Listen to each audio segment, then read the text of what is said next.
మహాత్మా గాంధీ కుటుంబం పేరు పలికితే బీజేపీ నేతల గుండెల్లో రైళ్లు పరిగెడుతున్నాయని పీసీసీ అధ్యక్షులు మహేష్ కుమార్ గౌడ్ అన్నారు.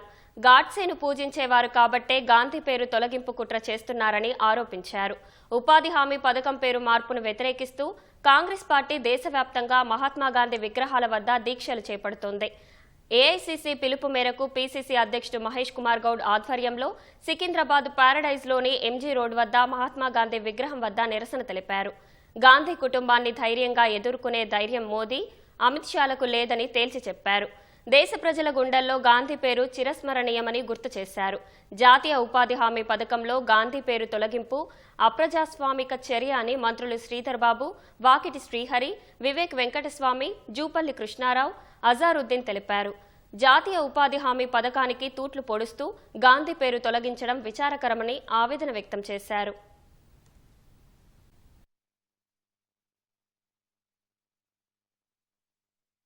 మహాత్మా గాంధీ పేరునే తొలగించే సాహసం చేసినారంటే వీరు నిజమైన గాడ్సే వారసులు తప్ప ఇంకెవరూ కాదనే మాట సందర్భంగా చెప్పదలుచుకున్నాను.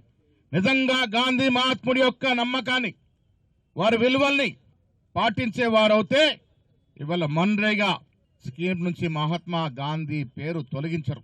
రాజకీయంగా సోనియా గాంధీ కుటుంబాన్ని ఎదుర్కొనే సత్తా, స్థైర్యము, ధైర్యము మోడీకి లేదు. అందుకే దొడ్డిదారులో వారు పలుకుబడి పెంచుకునేటువంటి ప్రయత్నం చేస్తా ఉన్నారు. మహాత్మా గాంధీ పేరు తొలగింపు అంటే యావత్ దేశ ప్రతిష్టకు భంగం కలిగించిన అంశం. బిల్లు మారిస్తే మార్చొచ్చు, కానీ ప్రజల గుండెల్లో మహాత్మా గాంధీ అనే పేరు చిరస్థాయిగా ఉంటది.